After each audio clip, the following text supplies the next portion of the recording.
ओम नमो भगवते वासुदेवाय। पुत्रदा एकादशी व्रत की कथा। श्रावण मास के शुक्ल पक्ष की एकादशी को पुत्रदा एकादशी कहा जाता है। इस दिन भगवान जनार्दन की श्रद्धापूर्वक पूजा की जाती है। भक्ति पूर्वक इस व्रत को करने से सभी कामनाओं की पूर्ति होती है। संतान प्राप्ति की इच्छा रखने वालों को यह व्रत अवश्य करना चाहिए। कामदा एकादशी की कथा समाप्त होने पर धर्मराज युधिष्ठिर ने श्रावण के शुक्ल पक्ष की एकादशी के बारे में भी यही सब प्रश्न किया। इसके उत्तर में भगवान कृष्ण ने कहा, हे पांडुपुत्र युधिष्ठिर, श्रावण शुक्ल एकादशी का नाम पुत्रदा है। मैं इसके बारे में एक प्राचीन कथा सुनाता हूँ, जिसके पढ़ने और सुनने मात्र से वाजपेय यज्ञ का फल प्राप्त होता है। आप ध्यानपूर्वक इस कथा को सुनिए। द्वापर युग के आरंभ में महिष्मती नगरी में महीजित नाम का एक प्रतापी राजा राज्य करता था। उसका बहुत बड़ा राज्य था, परंतु कोई पुत्र न होने के कारण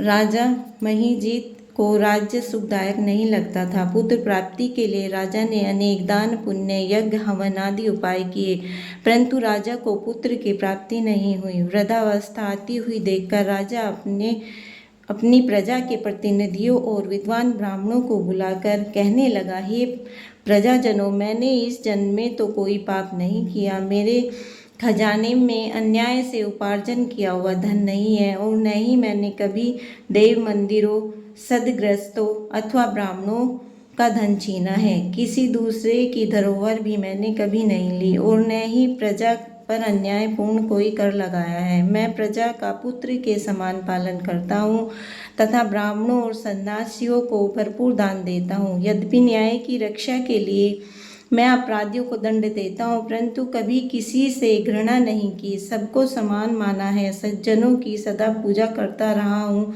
इस प्रकार धर्मयुक्त राज्य करते हुए भी मेरे पुत्र नहीं है। इस कारण मैं अत्यंत दुख पा रहा हूँ। इसका क्या कारण है?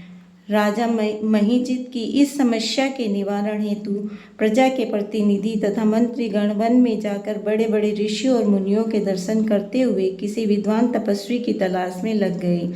एक आश्रम में उन्होंने एक अत्यंत वयोवृद्ध धर्म के ज्ञाता बड़े तपस्वी, परमात्मा में मन लगाए हुए, निराहार, जितेंद्रिय, जितात्मा, जित क्रोध, सनातन धर्म के गूढ़ तत्वों को जानने वाले समस्त शास्त्रों के ज्ञाता महात्मा लोमश मुनि को देखा। एक कल्प के व्यतीत होने पर एक रोम गिरता था लोमश ऋषि का, इतनी अधिक थी आपकी आयु।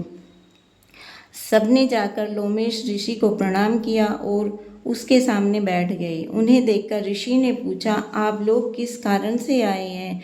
आप मुझे अपनी समस्या बताइए, निसंदेह मैं आप लोगों का हित करूँगा।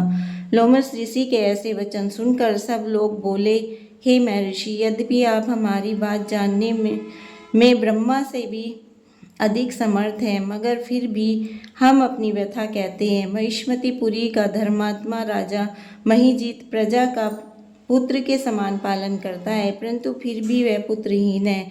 हम लोग उसकी प्रजा हैं। अपने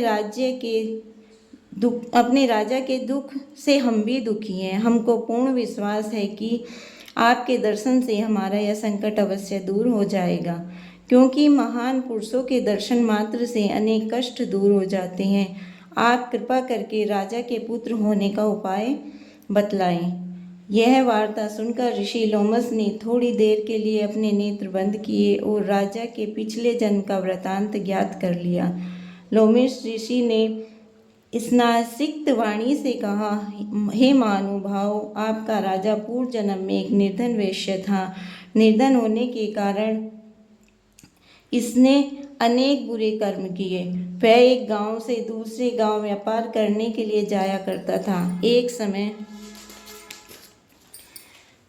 ज्येष्ठ मास के शुक्ल पक्ष की द्वादशी के दिन मध्याह्न काल के समय, जबकि वह 2 दिन का भूखा प्यासा था, एक जलाशय पर जल पीने गया।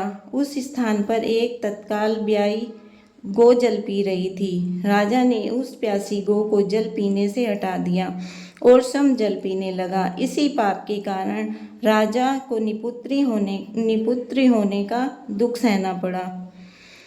एकादशी के दिन भूखा रहने से वह राजा बना और प्यासी गौं को जल पीने से हटाने के कारण पुत्रहीनता का दुख भोगना पड़ रहा है।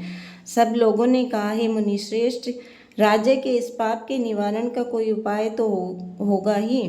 अतः राजा का यह पाप नष्ट हो, आप ऐसा कोई उपाय बताने की कृपा करें। लोमेश ऋषि ने उत्तर दिया, श्रावण मास के शुक्ल पक्ष की एकादशी को पवित्रा एकादशी का व्रत और रात्रि जागरण करे तो पूर्व जन्म का यह पाप नष्ट होकर राजा को अवश्य ही पुत्र की प्राप्ति होगी। लोमेश ऋषि से उपाय जानने के बाद सभी व्यक्ति नगर को वापस लौट आए।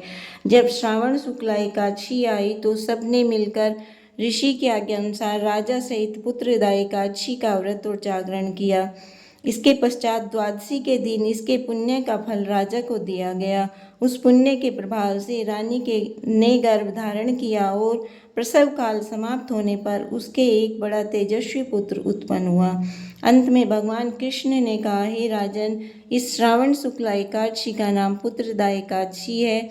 अतः संतान के सुख की इच्छा रखने वाले इस व्रत को अवश्य करें। इसके माहात्म्य को सुनने से मनुष्य सब पापों से मुक्त हो जाता है और इस लोक में संतान सुख भोगकर परलोक में स्वर्ग को प्राप्त होता है। बोलो विष्णु भगवान की जय।